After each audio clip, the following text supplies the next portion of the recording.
This is a true story of a night myself and my crew were longlining out on the edge of the banks of the Goodwin Sands, one of many events that took place with similar happenings.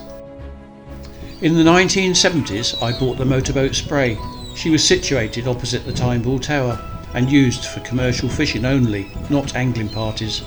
My crew through most of this period was Richard Smith, a very good hard-working lad during his time with me. He has sadly passed the bar now. We had many scary adventures at sea and many good days, but working around the Goodwin Sands always gave good catches of fish and frequently some very unexplained scary moments. One particular day in June we decided to bait the long lines in and stay with them overnight, as bad weather forecasts had been issued.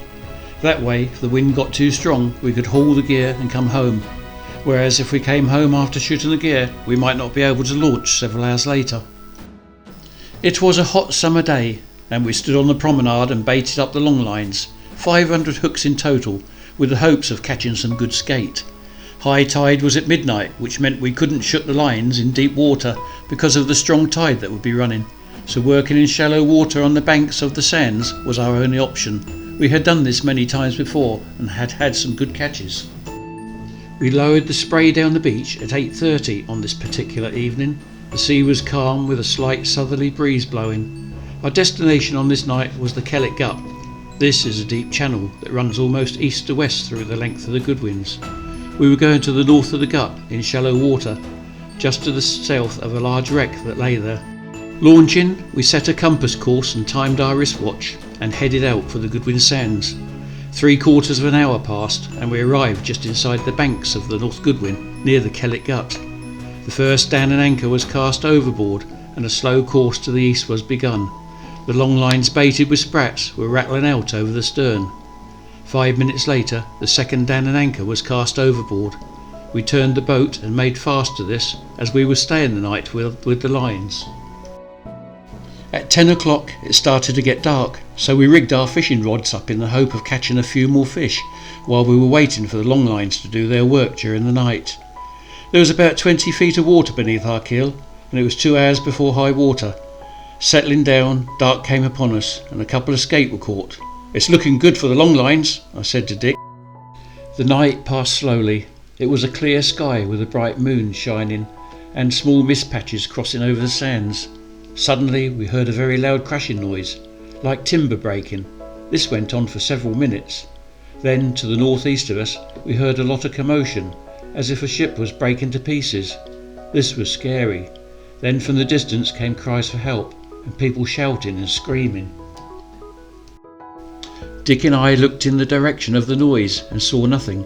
We both said we had seen no lights, so it couldn't have been a ship gone ashore. We couldn't go and investigate, as we wouldn't be able to find our lines again in the dark. So staying anchored, we listened and waited.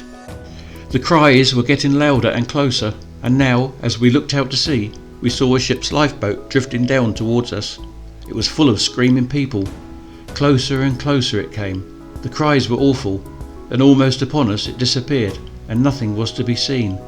We thought it had sunk, but when, out of the mist, 2 more lifeboats came drifting towards us, again both full of people screaming for help, then suddenly they disappeared. All this time the noise of a ship breaking up was still going on. An hour passed by, and the tide was easing and daylight was breaking. Myself and Dick looked out to the area where we thought the ship was aground. We could see a shadow of a large ship with mast broken off, a few hundred yards to the northeast of us. It looked like people were hanging from the broken spars, but then the mist started coming in and we saw no more. All went quiet and it was time for us to haul the lines. The tide was now falling and some 200 feet from us the sand was starting to show.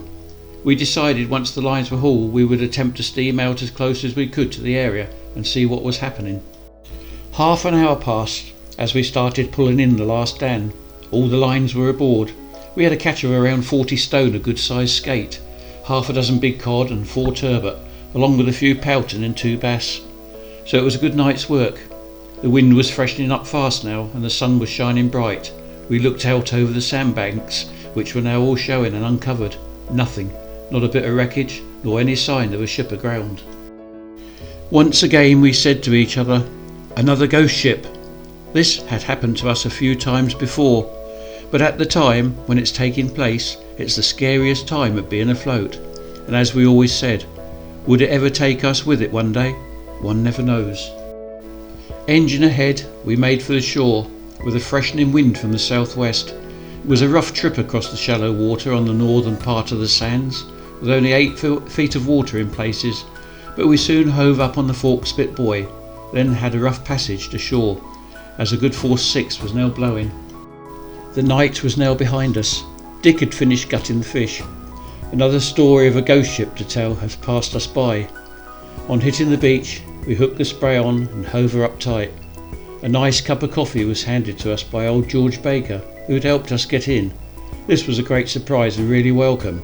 George quite often got the gear ready for us when we were out at sea. Another old deal character, well missed. On taking his coffee, Dick gave a big sigh, and George said, "What was that for, young'un?" We told him what had gone on through the night, with the cries and sounds of a ship breaking up, and at daylight there was nothing there.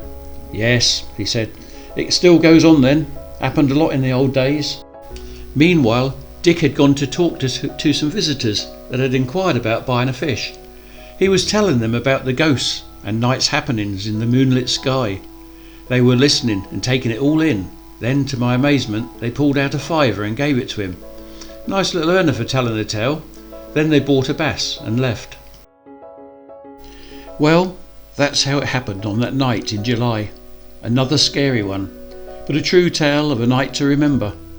Several other events of similar nature happened out on the northwest side of the Goodwins with me and Dick after this one, and all were just as scary and had no explanation, but ghosts from the past are not imagination.